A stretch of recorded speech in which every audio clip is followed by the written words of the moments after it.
মুসলমান হতে পারে না, মুসলমান কখনো নিজের জন্য বাঁচে না। মুসলমান বাঁচে তো পরিবারের জন্য বাঁচে, মুসলমান নিজের জন্য বাঁচে না, মুসলমান বাঁচে তো জাতির জন্যই বাঁচে। মুসলমান কখনো নিজের জন্য বাঁচে না, মুসলমান বাঁচে তো সমাজের জন্যই বাঁচে। মুসলমান কখনো ব্যক্তি স্বার্থের জন্য বাঁচে না, মুসলমান বাঁচে তো দেশের জন্যই বাঁচে। বহুদিনের পূর্ণ গল্প একটা বলি, হাতে সময় বেরিয়ে গেছে। অনেক কষ্ট করে তিনটে বাঙালি শুনেছে শাহরুখ খানের বাড়ি বোম্বে, বড় বড় ফিল্ম স্টারদের বাড়ি বোম্বে, সব সাগরের পাশে। আর সাগরের পাশে অনেক উঁচু উঁচু বাড়ি আছে, উঁচু বাড়িতে অনেক দূর দারাজ দেখা যায়, বিশাল ভালো লাগে, দারুণ ফুর্তি করা যায়। আর বড় বড় কোটিপতি লোক সব বোম্বে থাকে, একটু বোম্বে দেখো আর উঁচু বাড়িতে একবার ওঠো। খুব কষ্ট সৃষ্ট করে এদিক সেদিক করে তিন বন্ধু পয়সা জোগাড় করে বোম্বে চলে গেছে। এখন দেখে দেখে দেখে দেখে খুব একটা উঁচু বাড়ি, সেই বাড়ির রিসেপশনে গিয়ে বলেছে আমাদের এই এটা কতলা, বলেছে ওরা একটা 30 তালা। যে 30 তালে আমরা ভাড়া নেবো, কত দিতে হবে, এক রাত থাক। তা বলে দেখুন এখানকার বাড়িগুলো নিচের তালা ভাড়া কম, যত উপরে উঠবেন তত ভাড়া বেশি। তা বলছে 30 তালা যা ভাড়া হয় তাই দেবো, জম্মের ভেতরে কমবো। এই যখন একবার 30 তালাই আর ওখানে রাত কাটাবো, বিশাল ভাবে আমরা সাগর আর বোম্বে শহরটা একটু উপভোগ করবো। যথারীতি 30 তালার ভাড়া পেমেন্ট করেছে। তবে রিসেপশনে ওরা বলেছিল যে আপনি তো 30 তালায় উঠবেন, কিন্তু আমাদের লিফট বলে এখন খারাপ, আমরা 5 তালার উপরে এখন ভাড়া দিচ্ছি। হোটেলে খাবার আছে, জল আছে, চা আছে, বিস্কুট আছে, সমস্ত কিছু সিস্টেম আছে, কিন্তু 30 তালার উপরে নিলে বলো কোনো খাবার পৌঁছানো যাবে না, লিফট চলবে না। যার জন্য আমরা এখন 4-5 তালার ভিতরে ভাড়া দিচ্ছি, উপরে ভাড়া দিচ্ছি না। তাহলে যে ভাই আমাদের গায়ে শক্তি আছে, আমরা উঠে যাবো, তুমি উপরে তালাই দাও। রেটও বেশি, লিফট নেই, খাবারও পৌঁছাবে না, তুলে খেতে হবে। তিনটে বউটা খরচা করে সেই ঘর ভাড়া নিয়েছে। তিনজন খুব মস্তি করে জীবনের একটা বিরাট শখ, বোম্বে শহর আর আরব সাগরটা দেখবো, চল। মোটামুটি সুস্থ শরীরে উঠতে উঠতে 4 তালা 5 তালা পর্যন্ত উঠে আস্তে আস্তে হেঁটো আর কোমর যেন আর চাচ্ছে না, বলতে এই ঘরেই থাক। কিন্তু ভাড়া লেছে তো 30 নম্বর তালায়, উঠতে হবে। তো জিরিয়ে শীতকে উঠছে, 8-10 তালায় গিয়ে আর কোনো মতেই আর ওটার মতো হিম্মত হচ্ছে না।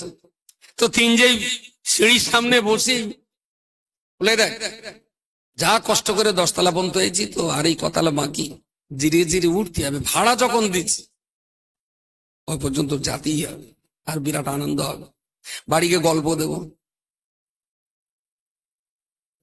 যে এক একজন এক একটা মজার গল্প বল, তুই একটা গল্প বল, তুই একটা বল, তুই একটা বল। আর এই মজার গল্প বলবি, আর হাসি ঠাট্টা ইয়ার কি ঠেলাঠেলি করতে করতে আমরা মোটামুটি 30 তালায় ওর। একজন একটা গল্প বলেছে, খুব মজার গল্প, ধীরে ধীরে গল্প হচ্ছে, হাসি হচ্ছে, ঠেলাগুতো হচ্ছে, আর আনন্দ করতে করতে ওরা উঠে যাচ্ছে। 1 নম্বর লোকের গল্প শেষ, 18 তালায় আবার বসে নিলে, বসে জিরিয়ে টিরিয়ে 2 নম্বর লোক গল্প ধরেছে, তার গল্প তারও রস, আরো মজা। 27 নম্বর তালায় উঠে গেছে। বললে এবার ভাই আমরা তো লম্বা লম্বা গল্প বলি, 27 পর্যন্ত এসে গেছি, তুই এবার একটা গল্প বল যেন 3 তালা আমরা হাসতে হাসতে উঠে যেতে পারি, প্রায় কেল্লাফতে হয়ে যাবে, বল। আমি একটা ভালো দারুণ মজার গল্প জানি, কিন্তু ভয় হচ্ছে তোর আমার মারিস কি। তাহলে মারবো কেন, আমি গল্প বলিস তুই কি মেরেছিস, এ গল্প বলিস আমি কি মেরেছি। আর এখানে মজার গল্প হবে, সেই মজায় মজায় আমরা উপরে উঠছি, কেমন এতদূর চলে এসেছি, আর মাত্র তো 3 তালা, বল গল্প বল। তাহলে যে না আমার ভয় হচ্ছে, তোরা ঠেলে কিন্তু ফেলে দিই নি তো, তাহলে বলে একদম মরে যাবো। এখানে ফেলাফেলির কি আছে আর মারামারির কি আছে? গল্প বলবি আনন্দ করে করে, গল্প শুনতে শুনতে উপরে উঠবো, তো বলছেন আমার ভয় হচ্ছে, তারা মারিস। তা বলছে না মারবো না, তুই বল। তা খুব কসম টসম কেটে নে, বলতে দেখ গল্প আর বলবো কি, আমাদের বিল্ডিং তো 30 তলায় 27 তলায় এসে গেছে, মানে আর 2 তলা পার হলে 3 তলা আমরা পৌঁছে যাব। কিন্তু ঘটনা ঘটেছে নিচে টাকা পয়সা যখন পেমেন্ট করে দিয়েছিলাম, ও লোক চাবিটা দিয়েছিলাম, সে চাবি আনা হয়নি। চাবি দুটো তো নেশার ঘরে পরে হাতা গুটকে থবনা গুঁড়ো করতে যাবে বলে, এই তো কথা দিয়েছিলি মারবো না, বেইমানি করিস না বিদেশের মাটিতে, কথার জমানের দামটা রাখুন। তো আমি এই জন্যই তো গল্প বলতে চাই না, মারতেও পারে না, রাগও মেটাতে পারে না, দুঃখ হচ্ছে, কষ্ট হচ্ছে, কিন্তু 3 জনের ভিতরে কেডা আছে নিজের তো ওই চাবি নেই আবার উপরে উঠবে কারোর?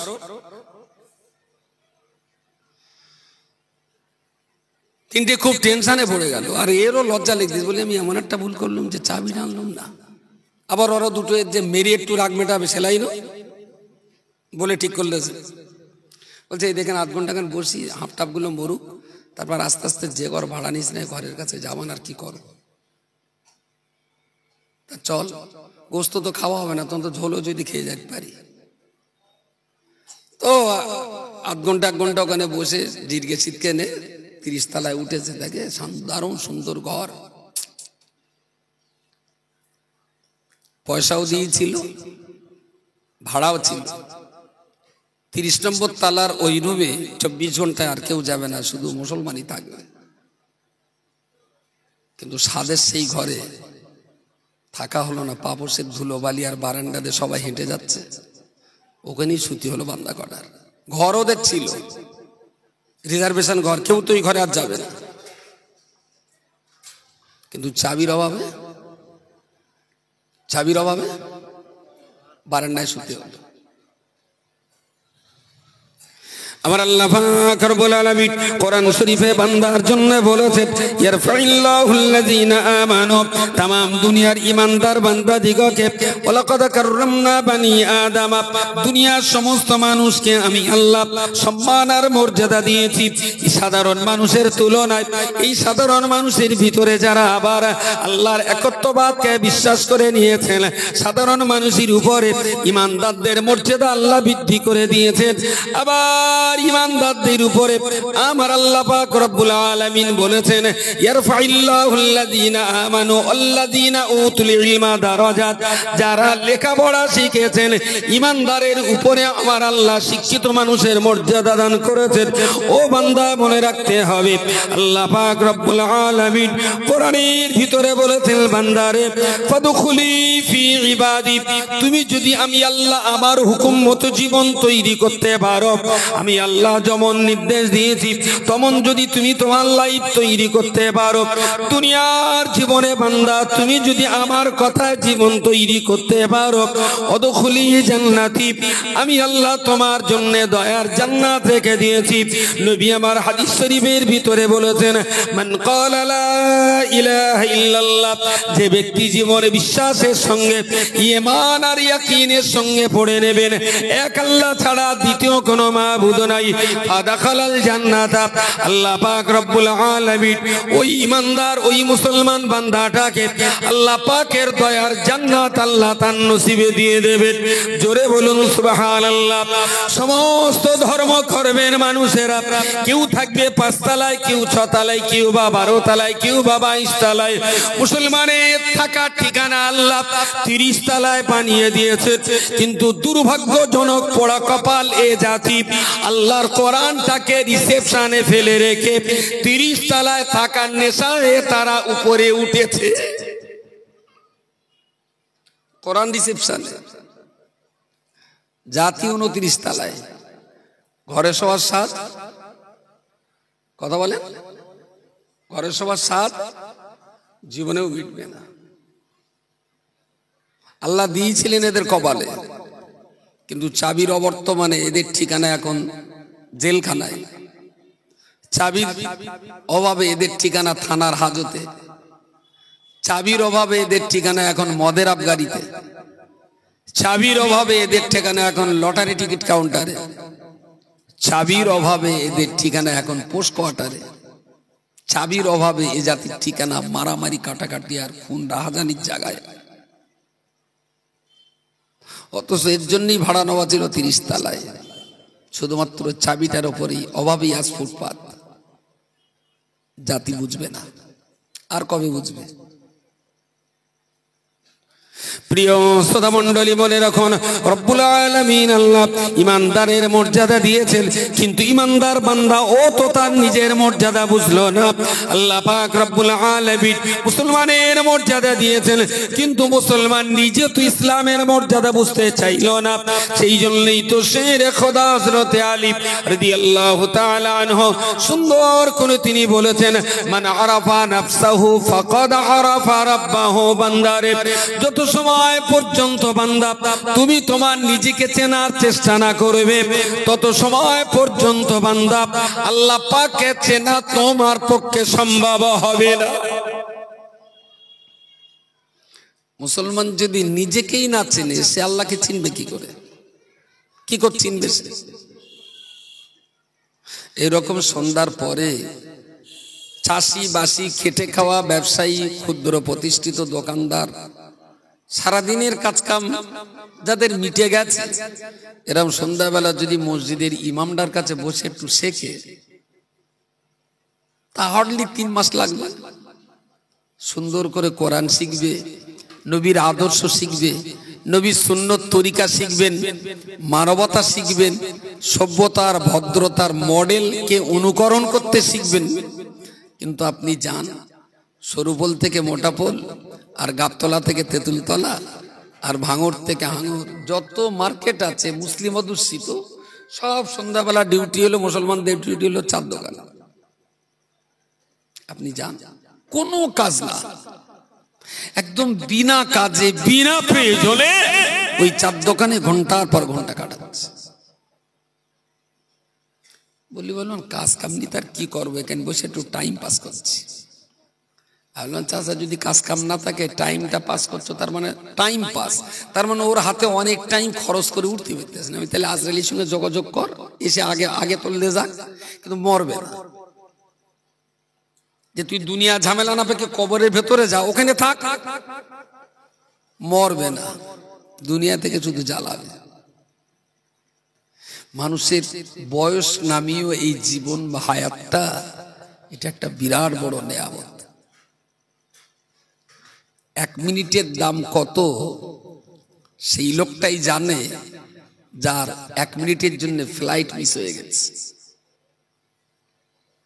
30 সেকেন্ডের দাম কত সেই লোকটাই জানে, যার কলমা পড়ার আগেই আজরাইল জান কবজ করে ফেলেছে। আর 30টা সেকেন্ড টাইম পেলে হয়তো কলমাটা পড়তে পারত, নসিব হয়নি। সুস্থ শরীর তো, সময়ের কোনো দাম নেই আমাদের কাছে, কোনো দাম নেই। কি পরিমাণ সময় অপচয় হচ্ছে মুসলমানদের, টাইম ভাবলে পাগল হয়ে যেতে হবে। সেলাই কাজ করছে, 6 ঘন্টা 8 ঘন্টা 10 ঘন্টা ডিউটি, 10 ঘন্টা সেলাই কাজ করবে, আর 7 ঘন্টা ঘুমাবে, 10 আর 7 17 ঘন্টা, আর পেশাব পায়খানা খাওয়া দাওয়া গোসল আর 3 ঘন্টা 20 ঘন্টা, আর 4 ঘন্টা বেমালুম শুধু ফেসবুক, হোয়াটসঅ্যাপ, ফ্রি ফায়ার আর পাবজি। ওটা সমাজ নীরব, কারোর মুখে রা শব্দ নেই, কারোর মুখে রা শব্দ নেই। এই সন্ধ্যাবেলা তো আপনি ও মাথার থেকে ও মাথা পর্যন্ত খুঁজে আসুন, রাস্তার ধারে অনেকগুলো বাচ্চাদের এখন মোবাইল চালাতে দেখবেন। আর একটু রাত হলে আরো দলের বাড়বে, আর ওখানে সব জমতি 10টা 20টা 30টা 40টা জমবে, আর এদিকেও যেই ইয়ানবী সালাম আলিকা হবে, নারকেল গাছের ওপরে বসে রোজা করে করে রাত 12টার সময় এখান থেকে ইফতার করে বাড়ি যাবে। কারোর মুখে কোনো রা শব্দ নেই যে করছে এইটা খারাপ করতে নেই, তোর পক্ষে এইটা ভালো, এইটা করিস নে, এই কাজটা করলে মান সম্মান নষ্ট হবে, করছে ওইটা বাদ দাও। সমাজকে বললি বলবেন কেডা কার ঝাড়ে মাছ কাটে বলো দিন, ও ছেলে ওরাম তা আমি কি করব? কিন্তু এটা কোনো মুসলমানের আচরণ হতে পারে না। নবী আমার হাদিস শরীফের ভিতরে বলেছেন, আলা কুল্লুকুম রাইন ওয়া কুল্লুকুম মাসউলুন আন রাইয়াতিহি। রাসূলুল্লাহ হাদিস শরীফে বলেছেন, ইয়া মাসাবি আলা, সতর্ক হয়ে যাও, সাবধানতা অবলম্বন করো, অত্যন্ত সতর্কতার সঙ্গে পদক্ষেপ নেবার সচেষ্ট হও। কুল্লুকুম রাইন, তোমরা সবাই হলে এক একজন রাখাল, ওয়া কুল্লুকুম মাসউলুন আন রাইয়াতিহি, তোমাদের সবাইকে আল্লাহ যাদের চরাবার দায়িত্ব দিয়েছেন, রাখাল হিসাবে তুমি যদি তাদের চড়াতে না পারো, হাসরের মাঠে আল্লাহ পাকের কাছে তোমাকে ধরা পড়তে হবে। কুল্লুকুম মাসউলুন আন রাইয়াতিহি, আল্লাহ যাদের চড়াবার দায়িত্ব তোমার উপরে ন্যস্ত করেছেন, হাসরের মহামাঠ ময়দানে অবশ্যই তাদের ব্যাপারে তোমাকে জিজ্ঞাসা করা হবে। আল্লাহর বান্দা বলে রাখুন, কোরআন শরীফে আমার আল্লাহ বলে দিয়েছেন, বান্দারে, ইয়া আইয়ুহাল্লাযীনা আমানু, বান্দা তুমি যদি ঈমানদার হও, তুমি যদি আল্লাহকে বিশ্বাস করে থাকো, কাবাকে কিবলা বলে তুমি যদি আনন্দ পাও, মুহাম্মদকে রাসূল বলে তুমি যদি সন্তুষ্ট হও, কোরআনকে আল্লাহর কালাম বলে তোমার যদি আনন্দ হয়, তাহলে আমি আল্লাহ তোমার জন্য বলছি, ইয়া আইয়ুহাল্লাযীনা আমানু, হে পৃথিবীর ঈমানদার মানুষেরা, কু আনফুসাকুম, তুমি নিজে বাঁচো, ওয়া আহলিকুম নারা, আর তোমার প্রতিবেশী, তোমার পরিবার, তোমার মহল্লাবাসী, তাদেরকেও তুমি জাহান্নামের আগুন থেকে বাঁচাও। আপনি নামাজি, আপনি রোজাদার, সত্য কথা বলেন, হালাল খান, ওয়াজ করেন, পিতামাতার সেবা করেন, নিঃসন্দেহে আপনি ভালো লোক। কিন্তু আপনার ছেলেটা মেয়েটা নামাজও পড়ে না, কোরআনও শেখে না, পড়ে না। আপনার প্রতিবেশীরা স্কুলে যায় না, বাচ্চাগুলো ফ্রি ফায়ার খেলে, পাবজি খেলে। আপনি যেন জান্নাতের নেশায় পাগল হবেন না, আপনার জান্নাত হবে না। কু আনফুসাকুম, নিজে জাহান্নাম থেকে বাঁচতে হবে, ওয়া আহলিকুম নার, আমার পরিবার, আমার প্রতিবেশীদেরকে বাঁচাতে হবে, তবে আপনি জান্নাতের হকদার। আপনি ভাববেন না, ওরা তো নামাজ পড়ে না, আমি তো পড়ি, ওরা তো যাকাত দেয় না, আমি তো দেই, ওরা তো গান শোনে, আমি তো শুনি না, ওরা তো জমির আল টালে, আমি তো ঠেলি নেই, ওরা তো সুদ খায়, আমি তো খাই নেই, ওরা তো জেনেবে বিচার করে, আমি তো তা করি না, তাহলে আমি বোধহয় জান্নাতে যাব, ব্যাপারটা অত সহজ হবে না। নিজে ভালো হওয়াটা অর্ধেক মুসলমান, আর অন্যকে ভালো করার লড়াই করাটা বাকি অর্ধেকটা মুসলমান। অঙ্কের হিসেবটা কি মাথায় গেছে? আমি নামাজ পড়লাম, এটা আমার ডিউটি, যারা নামাজ পড়ে না তাদের নামাজ পড়ানো, এটাও আমার ডিউটি। আমি গান শুনি না, এটা আমার ডিউটি। গ্রামের ছেলেরা যেদিন গাড়িতে 8টা ডিজে বাজিয়ে 10টা ছেলে 58 গেটে ফিস্টি করতে যাচ্ছিল, গ্রামের নাগরিক হিসাবে 10টা ইমানদার, 10টা নামাজি, 10টা মুসলমান, তাতে একটা ডাক্তার, তাতে একটা মাস্টার, তাতে মসজিদের ইমাম, তাতে গ্রামের মেম্বার, তাতে দুজনা হাজি, একজন বুড়ো, সামনে যে হাত জোড়া দিয়ে একটু দাঁড়িয়ে বলুন, কচি তোরা আমাদেরই সন্তান, আমাদের বুকের উপর দিয়ে তোরা জাহান্নামে যাবি, আমাদের না খুব কষ্ট হয়। আমার এই 10টা লোক এইছি, তোদের হাতে না ধরে পায়ে ধরে বলছি, ফিস্টি করিষ্ট কর বাবা, এই ডিজেটা বাজিয়ে মানুষের কষ্ট দিস না। এই কথাটা বলার লোক আছে গ্রামে? কথা বলেন, কথা বলেন, এই কথাটা বলার মতো মুসলমান? তাহলে সব দোষের জন্য বাচ্চাদের আসামি বানানো ঠিক না। ওই বাচ্চাগুলো সর্বনাশ হতো না যদি রাখালগুলো ঠিক থাকতো। রাখাল যদি রাখালের দায়িত্ব পালন করত, এই বাচ্চাগুলো এত লাগাম ছাড়া কাজ করতে পারত না। বলবেন ওরগা বাচ্চা করতেছে, আমরা কি করব? আচ্ছা, ওরগা বাচ্চা করতেছে, ভেরি গুড। ওরগা বাচ্চাটা এসে যদি তোমার ঘরে একটু দেশলাই ঠুকে দেয়, তুমি চুপচাপ দাঁড়িয়ে থাকবা? ওদেরই বাচ্চা দেশলাই ঠুকে তোমার বিজলি গাতাটা দিলে, কেউ কি দাঁড়িয়ে দেখ যে লোকের বাচ্চা আগুন ধরাচ্ছে, তা আমি কি করবো? তখন বলবে এটা তো আমার বাড়ি। আরে ভাই, তোর বাড়িতে আগুন লাগলে যদি তোর গাটা জ্বালা করে, তোর সমাজটা তো পুরো সরকার হচ্ছে, তোর গা জ্বালা করে না কেন? তার মানে স্বার্থপর, আত্মকেন্দ্রিক, ব্যক্তি স্বার্থের বাইরে কিছু বুঝতে শেখেননি। কোন আত্মকেন্দ্রিক, স্বার্থপর, ব্যক্তি কেন্দ্রিক ব্যক্তি কখনোই মুসলমান হতে পারে না। মুসলমান কখনো নিজের জন্য বাঁচে না। মুসলমান বাঁচে তো পরিবারের জন্য বাঁচে। মুসলমান নিজের জন্য বাঁচে না, মুসলমান বাঁচে তো জাতির জন্যই বাঁচে। মুসলমান কখনো নিজের জন্য বাঁচে না, মুসলমান বাঁচে তো সমাজের জন্যই বাঁচে। মুসলমান কখনো ব্যক্তি স্বার্থের জন্য বাঁচে না, মুসলমান বাঁচে তো দেশের জন্যই বাঁচে।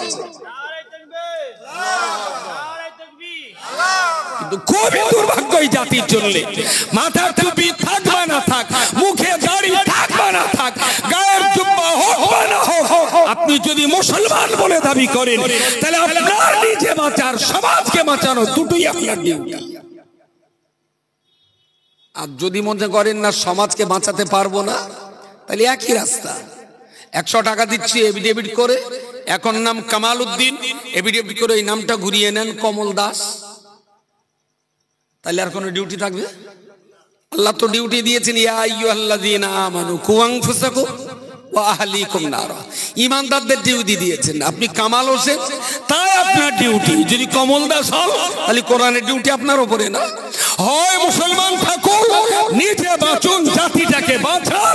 আর যদি নিজে বাঁচবেন জাতিকে বাঁচাবার জন্য আপনার সময়, আপনার অর্থ, আপনার মেহনত, আপনার পরিশ্রম যদি জাতির জন্য দিতে না পারেন, ইসলাম ধর্ম থেকে বেরিয়ে যে অন্য ধর্ম গ্রহণ করুন।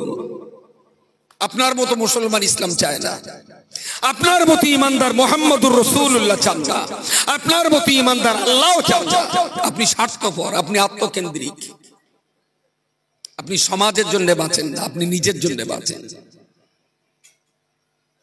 যদি আমরা ঈমান আর ইসলামের সংজ্ঞাটা জানতাম আর বুঝতাম, তাহলে বুঝতে পারতাম যে আমার দায়িত্ব আর কর্তব্য কতটা।